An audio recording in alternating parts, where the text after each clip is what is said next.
শীতের সকাল, কুয়াশা ভেজা চারপাশ আর রান্নাঘর থেকে ভেসে আসা নলেন গুড়ের সেই চেনা সুবাস। মনে পড়ে ছোটবেলার সেই দিনগুলো, যখন দিদিমা ঠাকুমার হাতের গরম রসগোল্লা ছাড়া শীত পূর্ণ হতো না। আজ সেই নস্টালজিয়া আর স্বাদ ফিরিয়ে আনবো আপনাদের রান্নাঘরে। খুব সহজে মাত্র কয়েকটা টিপস মেনে বানিয়ে ফেলুন একদম স্পঞ্জি নলেন গুড়ের রসগোল্লা। এর জন্য প্রথমেই আমরা ঘরোয়া পদ্ধতিতে নরম ছানা রেডি করে নেব। ছানা রেডি করে নেওয়ার জন্য আমি এখানে নিয়ে নিয়েছি 1 লিটারের মতো ফুল ফ্যাটযুক্ত দুধ।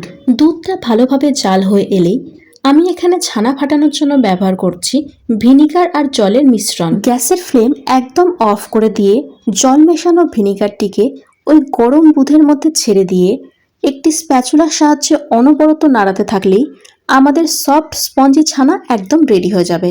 ছানাটিকে এইভাবে জল ছড়িয়ে মোটামুটি 15 থেকে 20 মিনিটের জন্য রেখে দিতে হবে। পুরোপুরি জলটা ঝরে গেলে এর মধ্যে বাইন্ডিংয়ের জন্য দিয়ে দিতে হবে মিল্ক পাউডার 1 চামচের মতো, কর্নফ্লাওয়ার আর 1/2 চামচের মতো ঘি।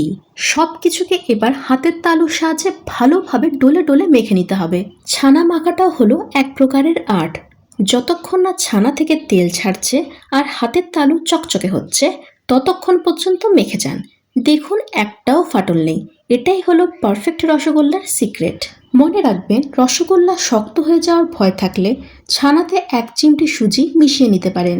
আর সবচেয়ে জরুরি বিষয় হলো খাঁটি ছোলা বা পাটালি খেজুরের গুড়। খেজুরের গুড় ভালো না হলে কিন্তু মিষ্টি একদমই ভালো হবে না, তাই একদম পারফেক্ট খেজুরের গুড় নিতে হবে। এবারে ওই আগে থেকে মেখে রাখা ছানাটা থেকে ছোট ছোট বলের মতো শেপ দিয়ে দিতে হবে। মনে রাখবেন, বলগুলোকে কিন্তু একটু ছোটোভাবেই তৈরি করে ফেলতে হবে, কারণ এগুলি রসে দেওয়ার পর ডাবল হয়ে যাবে। বলগুলি তৈরি করার সময় হাতের তালুতে লেগে গেলে হাতের তালুর মধ্যে একটু ঘি মেখে নিতে হবে। এবারে আমরা নলেন গুড়ের শিরাটি রেডি করে ফেলবো। শিরাটি রেডি করার জন্য আমি বেশ অনেকটা পরিমাণে জল দিয়ে দিয়েছি। জল এমনভাবে দিতে হবে যাতে মিষ্টিগুলি রসের মধ্যে পুরো ডুবে থাকে। জল ফুটে এলেই আমি এর মধ্যে দিয়ে দিচ্ছি 1 বাটির মতো নলেন গুড়।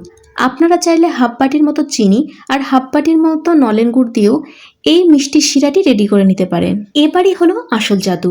ছানার বলগুলিকে শিরায় ছাড়ার পর দেখুন কিভাবে এগুলো ডগডগে হয়ে উঠছে, যেন সাদা মেঘের ভেলা নলেন গুড়ের সমুদ্রে ভাসছে। 10 মিনিট ঢাকা দিয়ে হাই ফ্লেমে ফুটিয়ে নিলে আমাদের নলেন গুড়ের রসগোল্লা একদম রেডি হয়ে যাবে। গরমা গরম একটি খেয়ে দেখুন, দারুণ লাগবে। দেখুন কতটা জালিদার আর নরম হয়েছে, চাপ দিলে আবার নিজের শেপে ফিরে আসছে। তাই এবারে শীত শেষ হওয়ার আগে আজই আপনার পরিবারকে এই রাজকীয় স্বাদ উপহার দিন। ভিডিওটি ভালো লাগলে অবশ্যই বন্ধুদের সাথে শেয়ার করুন, আর এরকম নতুন নতুন রেসিপি দেখতে অবশ্যই আমার ইউটিউব চ্যানেলটিকে সাবস্ক্রাইব করে রাখুন। আর আপনার প্রিয় শীতের মিষ্টি কোনটা কমেন্টে জানাতে ভুলবেন না কিন্তু। Tata, bye bye.